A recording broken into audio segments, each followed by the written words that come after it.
Alors, Erev Tov, à tous et tous.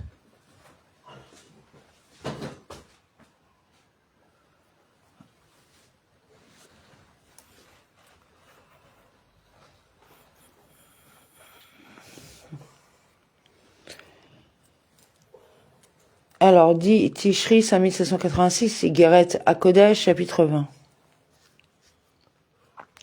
Ainsi, de la même façon, par l'union des éléments masculins et féminins, au sein des mondes de Bria, de Yetzira et d'Atsiya sont créés, à partir du néant et dans l'existant, tous les êtres de ces trois mondes. Le processus créatif du monde d'Atsilut précédemment décrit se reproduit ensuite à l'identique dans les mondes suivants. Bria, Yetzira et Atsiya, jusqu'à prendre corps en ce monde physique, soumis à toutes les limites, par la clarté de la Neshama qui les anime et qui est partie intégrante de la divinité.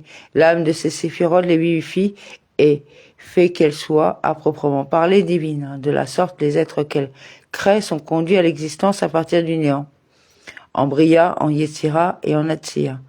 C'est le fonctionnement normal de l'enchaînement des mondes, émanant des réceptacles des 10 séphirotes de Malrout d'Atsilut. La lumière émanant de la Neshama des mondes de Bria, de Yetzira et d'Atsiya est celle des réceptacles des 10 séphirotes telles qu'elles sont incluses en Malrout d'Atsilut.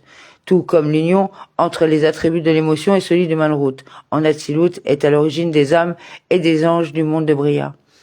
La même union en Bria, en Yetzira et en Atsiya donne naissance aux créatures de ces mondes. En elle se trouve un reflet de la ligne émanant de la lumière du Un Sof, s'introduisant en Atsilut jusqu'à la Parsa. Le reflet de la ligne, résultat du premier Tzitsum et dont la source précède ce Tzitsum, comme on l'a indiqué, éclaire l'attribut de Malrout d'Atsilut jusqu'à la Parsa, qui est le Tzitsum spécifique séparant le monde d'Atsilut de celui de Bria, permettant ainsi la création d'être limitée.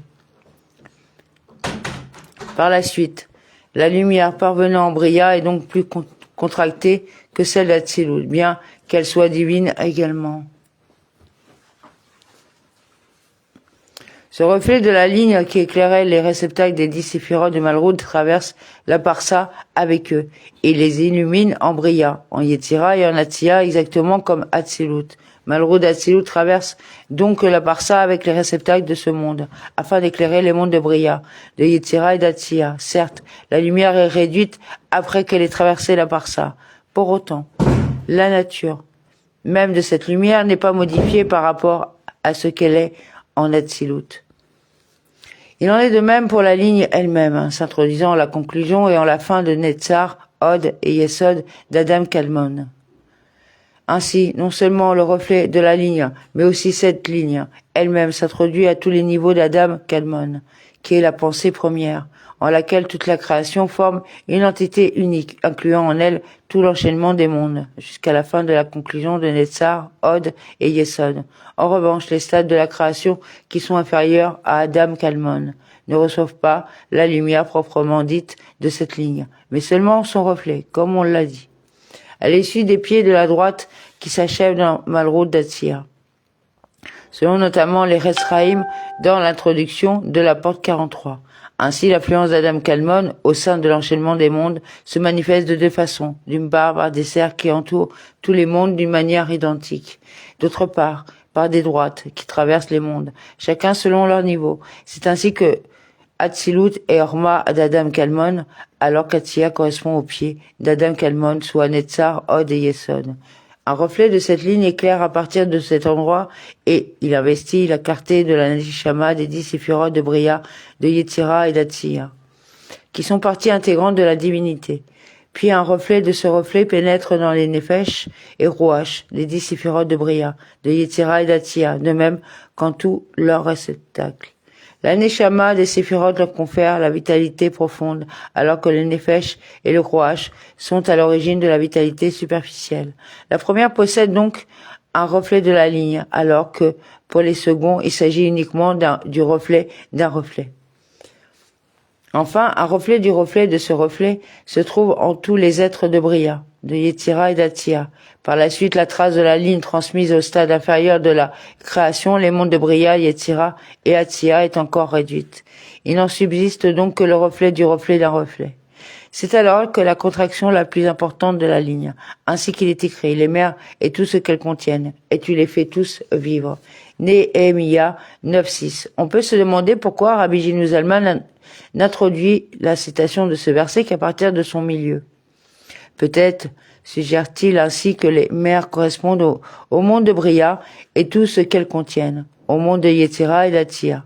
En tout état de cause, la vitalité émanant de la lumière de l'Insof à laquelle fait allusion le mot « tu parviens effectivement à toutes les créatures ». C'est tout cela qui constitue le stade de développement de la vitalité afin de les vivifier. Il n'y a donc bien là qu'un stade de développement de vitalité, non pas la vitalité elle-même, car la lumière du Ein-Sof ne s'introduit pas profondément dans les créatures. Celles-ci ne reçoivent qu'un reflet d'un reflet du reflet de la clarté de la ligne. Il peut en être ainsi pour toutes les créatures à la fois, sans la moindre distinction.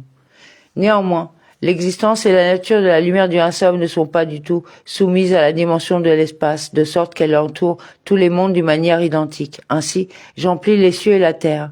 Yirmiyahu 23-24. Ce verset suggère que la présence de Dieu est la même dans les cieux comme sur la terre. En effet, la lumière qui entoure les mondes est toujours identique. De ce fait, elle échappe aux dimensions du temps et de l'espace. De la même façon, et nul endroit n'est vide de lui. Selon l'expression du Tekouné, Zohar Tikkun numéro 57 à la page 91b, qui souligne que le Tzitsum est uniquement une apparence, affectant la perception des créatures. En revanche, il n'opère pas le moindre changement en la divinité, y compris sur cette terre matérielle. Toutefois, cette lumière ne fait que les entourer et les encercler, comme cela a été expliqué dans le Likutei Amarim. Dans le chapitre 48 de la première partie du Tanya, on verra aussi à ce sujet la lettre numéro 17 d'Igeres à Kodesh. La lumière qui entoure n'est pas en mesure d'insuffler la vitalité profonde. Elle n'est donc qu'un reflet de reflet du reflet. Ainsi, il n'y a pas d'extension et d'introduction de la vitalité pour les vivifier et pour les conduire à l'existence à partir du néant, si ce n'est par un reflet de reflet du reflet. On peut s'interroger sur le sens de cette triple répétition, suivie de pointillés. En tout état de cause, c'est bien la lumière de la ligne qui, de cette façon, est à l'origine de chaque être créé, émanant de la ligne comme on l'a indiqué ci-dessus. En outre, la lumière du Ein-Sof, qui entoure et encercle les quatre mondes, Atzilut, Bria, Yetzira et Atia d'une manière identique, éclaire la ligne profonde à travers les réceptacles des 10 séphirotes de Bria, de Yetzira et d'Atia. Le Tanya précise ici que les mondes sont éclairés non seulement par la clarté de la ligne, mais aussi par la lumière du Ein-Sof. Celle-ci entoure les mondes et simultanément elle s'introduit dans la lumière intérieure pénétrant les mondes. C'est donc bien la ligne qui est à l'origine de l'existence dans son ensemble. En introduisant son reflet dans les réceptacles, elle en confère le pouvoir et la puissance de créer l'existant à partir du néant. La création est donc réalisée par les réceptacles et de ce fait, les créatures sont nombreuses et différenciées. Il existe de très nombreuses combinaisons possibles entre les réceptacles des séphirotes. On peut ainsi expliquer la multitude et la diversité de la création. Pour autant, chaque être créé, quel qu'il soit, porte en lui le reflet de l'Ein-Sof. Elles ont une fin et une limite, en particulier grâce aux lettres, comme on l'a montré ci-dessus. Le texte fait allusion ici aux lettres de la parole divine par lesquelles le monde fut créé de manière effective, en intégrant la mesure et la limite. Cette lettre souligne précisément l'existence de la différenciation et de la limite au sein de la création. Amen.